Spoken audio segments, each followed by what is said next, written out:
Guys, welcome to another episode here on Football Heritage, here with your host, Stephen Clark.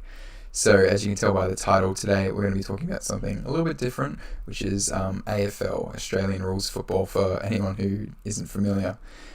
So, on this channel, I've been wanting to talk about a variety of different sports. You know, I have a love for English football, for Australian football, and for American football, NFL. So I'm going to be trying to kind of explore and expand the horizons of the channel to kind of talk about as much sport as I can. So if you are interested in seeing more AFL videos or even some NFL videos in the future, let me know. So today we're going to be talking about the 2021 AFL Draft, which is a really exciting time of the year because I think with the draft, it opens up all the possibilities. You know, these players could be the next Nat Fyfe or Dustin Martin or Christian Petrarca, or they could be nobodies. So it gives a lot of hope to teams that sort of maybe aren't doing too well at the moment, and you kind of hang your hat on the idea that, you know, the draft is fair and that you get the pick that corresponds with where you end up in the table. And I think it's a great system.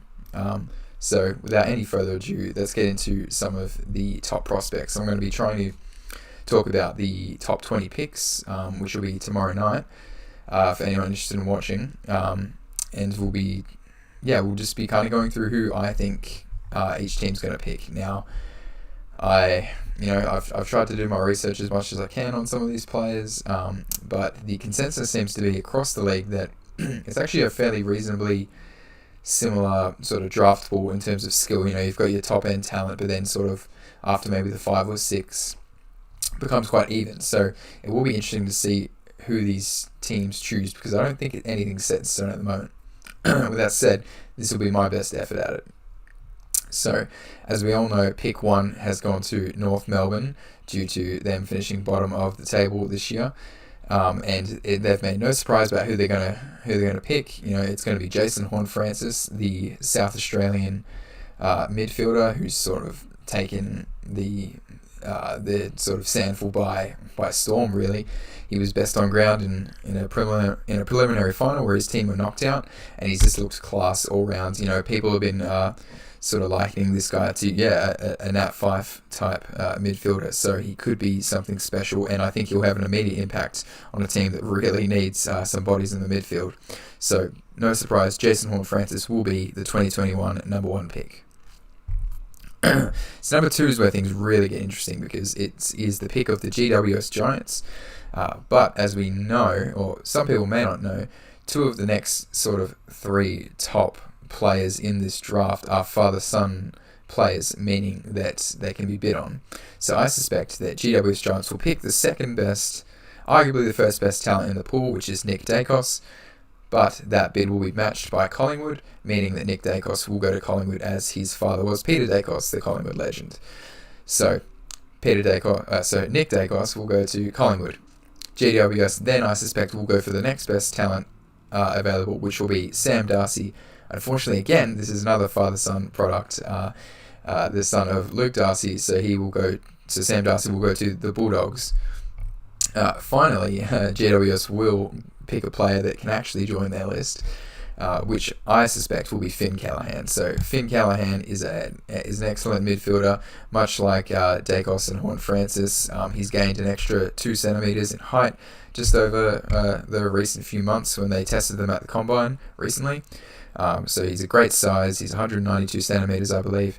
And he's going to be an elite midfielder for sure. Some people have likened him to a Bontempelli type, so GWS will be picking up a great player there. The next pick will be the Gold Coast Suns, and this will be now pick 5. And I believe that the Gold Coast Suns will choose Mac Andrew. So Mac Andrew is a tall, dynamic ruck / forward / defender if need be, really athletic Sudanese young man who is really impressing upon the AFL world. He is actually a Melbourne Academy product, and as a Melbourne Demons fan myself, it's actually quite frustrating because we aren't able to bid on him unless he's picked outside the top 20. So, as I predicted, he will be chosen way before then, so Melbourne won't have any opportunity to bid on him, unfortunately. But the Gold Coast Suns will be picking up Mac Andrew, I believe, and we'll have a great player on their hands. Next is pick 6 and the Adelaide Crows, and I believe that Josh Rachele will be the pick of the Adelaide Crows. So Rachele is sort of a dynamic sort of small forward there. He's been likened to the likes of Toby Green. He's got dynamic skills. He's sort of silky with the ball. He's got that sort of X factor, that wow factor. And I think adding him into a front line of Riley Thilthorpe, who's still finding his feet at AFL level, playing really well, and coming into his own, and I think that'll create a really, really good young forward line that I think will start to see some progress for Adelaide. And you never know. I think Josh Rachele can probably have a good impact in his first year at AFL level. So the next pick will be for Hawthorne. They've tried to move up in the draft a couple times. I suspect that they probably would have loved to land someone like Finn Callahan or even a Josh Rachele perhaps, but they'll have to settle for the next best. But I think the next best is pretty damn good himself, which is Josh Ward, a very talented midfielder. Similar vein to sort of your Finn Callahan, maybe a bit more on the outside. But yeah, he'll be a great player for Hawthorn, and as they kind of start to rebuild their midfield under Sam Mitchell. The next team will be Fremantle with pick 8. And I believe that Fremantle will choose Jai Amiss. So Jai Amiss is a WA talent, which will be really good for them considering their recent problems with Adam Shearer. And he's 196 centimetres as a key forward. He'll score goals for fun.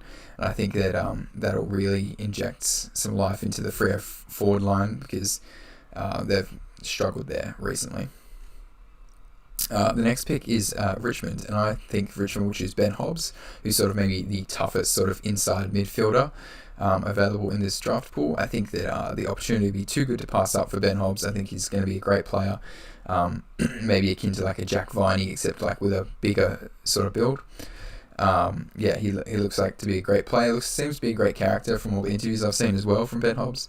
So I think that that Richmond will have a great player there, and maybe someone that can take over from the Trent Cotchins of this world.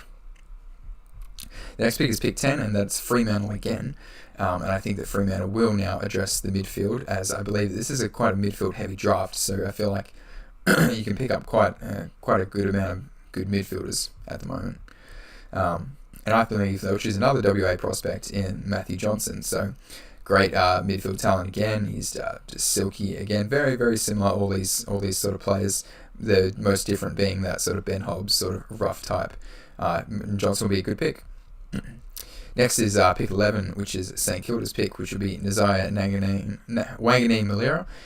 He looks like a great player off the half-back. He's got an excellent kick. Some people are saying he's the best kick in the draft. So I think that he'll suit St Kilda quite well. He's available to play wing as well. So kind of with some fresh legs, he'll probably be able to help out, Darcy Parish and Zach Merritt as this team kind of starts to build. Well, that's St Kilda. I mean, talking about not Essendon. So then we've got pick 12, which would be the West Coast Eagles. And I believe they will choose Neil Erasmus. He's sort of a half-forward midfielder type, scores a lot of goals. He's definitely got an eye for goal, and he loves kicking into the forward 50. He's definitely an interesting talent, maybe just a run below some of the others mentioned, but he'll be an exciting player, and hopefully like a 200-game player for the Eagles, and WA born as well, so he won't have to move. Next up, we do have Essendon, and I believe they will choose an outside wingman / halfback player, which is Josh Goda. So this is what I was talking about before, a player that can kind of work with Darcy Parish and Zach Merritt, kind of give them some extra legs, that little bit of talent, and just continue to build that sort of area of the field. Pick 14 goes to Port Adelaide, and I think they'll choose Josh Sin. So Josh Sin is a really interesting player to me. He's another one of these players off the halfback. I think the reason he will drop to start off, I think, so he was someone who was talked about as potentially a number 1 pick even just a year ago. So for him to fall down to pick 14 is quite a drop, but he hasn't really played any games. He had a bit of an injury problem last year, and also with COVID, it was really hard for some of these Victorian players to get games. So I think that he will drop a little bit further down the pecking order. But I think Port Adelaide can consider themselves getting a steal here, because I think that Josh Sinn could still turn out to be a really, really top shelf player. So yeah, Josh Sinn, pick 14. Next is pick 15 with Gws Giants, and this is quite interesting actually, because I've got them choosing Josh Gibkes. Josh Gibkes is another player who could easily go inside the top 6 or 7. Really wouldn't surprise me tomorrow if he goes inside the top 6 and 7. But he is the kind of leading key defender in this draft, and I just don't think any of those teams are going to prioritise key defenders at this point in time when the midfield talent is so strong in the draft. So I see Josh Gibkes sliding. Could be 100% wrong on this. The GWS themselves have been linked to him at that back at their pick 2. So he's really one that I'm a bit torn on. But I suspect at the moment, if you to pull my arm, he will end up sliding. Pick 16 will be Darcy Wilmot, the next key defender. So Brisbane will be quite upset that Josh Gibkes didn't quite fall just into their lap.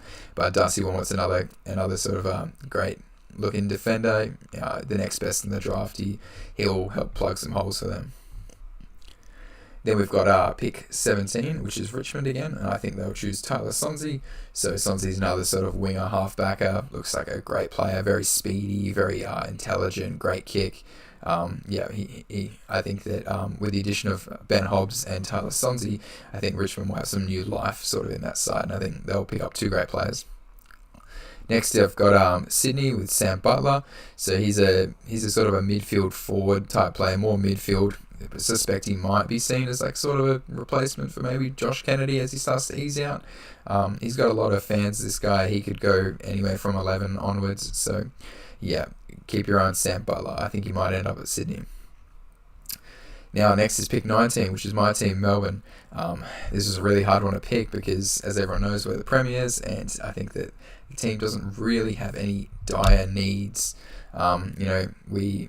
We kind of fixed some holes in midfield, and that was, we've kind of loaded up in a lot of different areas. I think ideally we would have loved to get Mac Andrew actually, because not only is he an academy prospect, but also he is another tall who can kind of be used everywhere. So that's kind of the thinking I went with this. I've chosen Jacob Van Ruin, who's a WA kid. He's sort of a forward defender. He kind of swings back and forth between the two, but in his last 6 games he scored something like 24 goals at youth level. So I think that he's someone who's quite a good prospect, and I think that Melbourne will just look for that versatility and just hope that he turns out to be a great player. And finally, the last pick of my draft is pick 20, which is Brisbane, and I believe they will choose Campbell Chesser. He's an attacking halfback. He looks really good. He can work with someone like Rich, and I think he can just improve his game. I've also heard that he's just one of the great characters of this draft as well. So I think that people won't let him slide any further than 20. I think that when it is so tight, when all the talent is very similar, I think that these sort of the character profiles definitely bump up why these clubs choose these kinds of players. So there we go, guys. That's my top 20 picks for this AFL draft. We'll obviously find out tomorrow how right or wrong I was. And yeah, maybe I'll make a video kind of debriefing what happened, what I got wrong, hopefully what I got right on a couple of occasions. And yeah, we'll obviously continue to follow the AFL in the off season as well. So leave any comments